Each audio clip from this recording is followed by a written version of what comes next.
Hello dear student, सभी का स्वागत है राजधानी एजुकेशन ग्रुप के यूट्यूब चैनल पर। और आज मैं एक ऐसी शख्सियत से आपको रूबरू कराने वाला हूं जिसको लेके आज पूरा राजस्थान बड़ा उत्सुक है। और आप अपनी ईमानदारी के लिए, अपनी अच्छाई के लिए, अपनी एक बहुत अलग पहचान आपकी है पूरे राजस्थान में।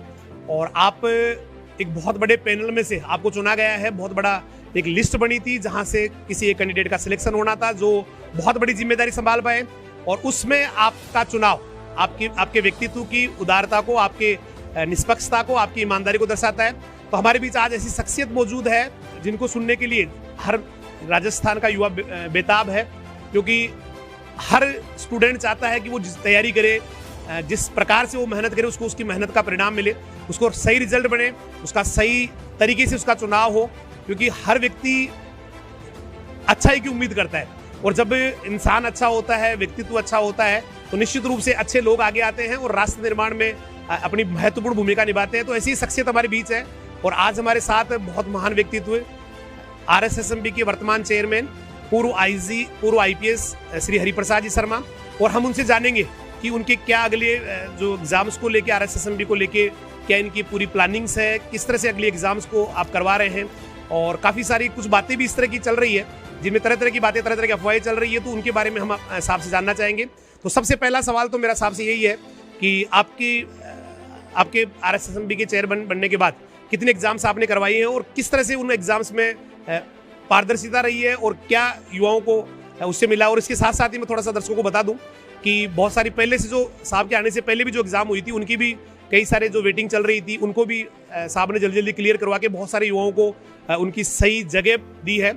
तो आदरणीय साहब से यही पहला सवाल मेरा यही है कि वो पहले वाले जो एग्जाम्स है उनके बारे में थोड़ा सा बताएं, ताकि हम अगली के बारे में बात करें। साहब, जब मैंने 7 महीने पहले कर्मचारी चयन बोर्ड के अध्यक्ष का चार्ज लिया था, तब लगभग 22 भर्तियाँ पेंडिंग थी जिनके रिजल्ट जारी होने थे।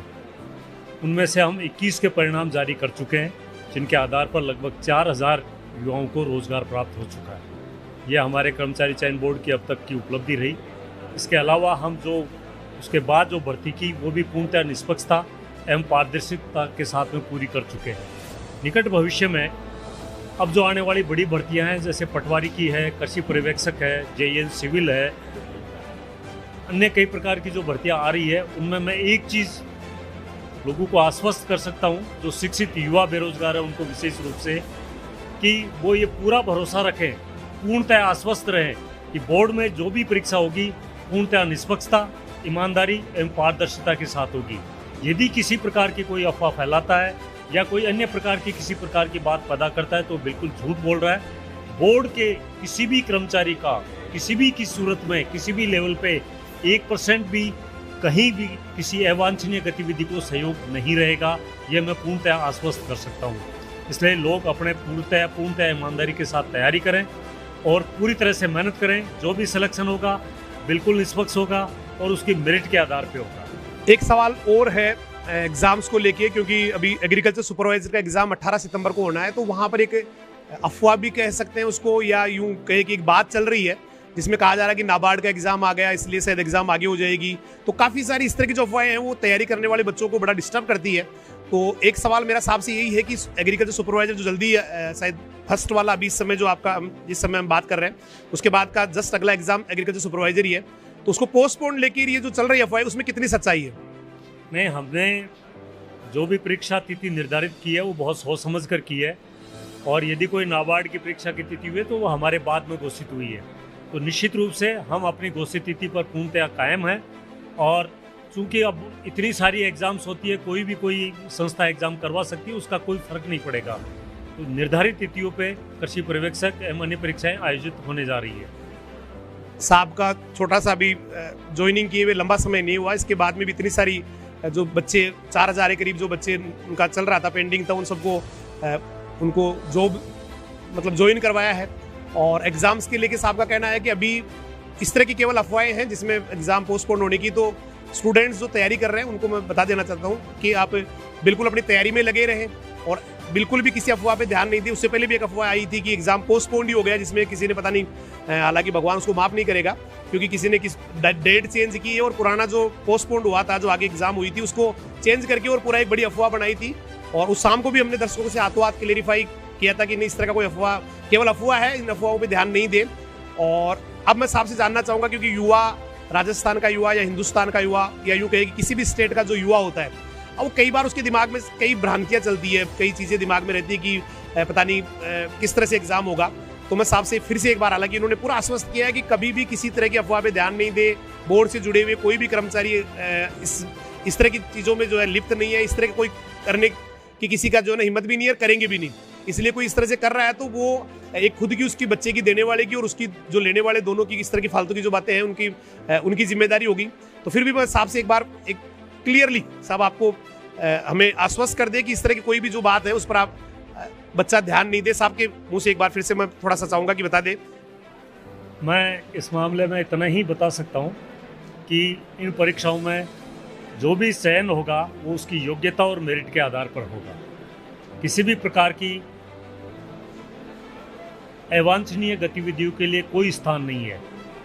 ये 100% आश्वस्त रहे और भरोसा रखे कि जो भी सिलेक्शन है वो पूर्णतः पारदर्शिता के साथ, निष्पक्षता के साथ और पूर्णतः ईमानदारी के साथ होगा।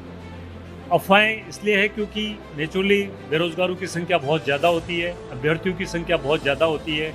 एक पद की तुलना में 100 गुना अभ्यर्थी बैठते हैं। सिलेक्शन एक का होता है, जिन 99 का सिलेक्शन नहीं होता उनके दिमाग में कहीं न कहीं अविश्वास हो सकता है कि भाई एक का सिलेक्शन किया हुआ। लेकिन मैं आपको पूरा भरोसा दिलाता हूँ एक बार फिर दोबारा कि जो भी सिलेक्शन होगा, जो भी चयन होगा, पूर्णतः योग्यता और मेरिट के आधार पर होगा। एक सवाल युवाओं के अभी ये भी है, कई सारे स्टूडेंट्स का फ़ोन आता है कि सर ये इसके परमिशन लेटर कब तक जारी होंगे। तो चूँकि साहब हमारे साथ बैठे, थोड़ा सा परमिशन लेटर के बारे में भी कब जारी हो जाएंगे, और सेंटर्स के बारे में भी भाई कहाँ थोड़े सेंटर है, अगर आप बताना चाहिए। वैसे आपकी गोपनीयता है और आपको लगे तो भाई कहाँ कौन कौन से संभागों को चुना गया है आदरणीय सर? हाँ, मैं यही बता सकता हूँ कि इस समय में जो सही एक हमने तिथि निर्धारित कर रखी है, उस निर्धारित तिथि से जो आइडेंटिटी, जो कार्ड होते हैं, एडमिशन कार्ड होते हैं, वो जारी कर देते हैं। तो उसमें निश्चित रूप से आने वाली जो एग्ज़ाम्स होती है उसके सेंटर्स कहाँ होंगे, ये होंगे, बहुत जल्द पता लग जाएगा। धन्यवाद।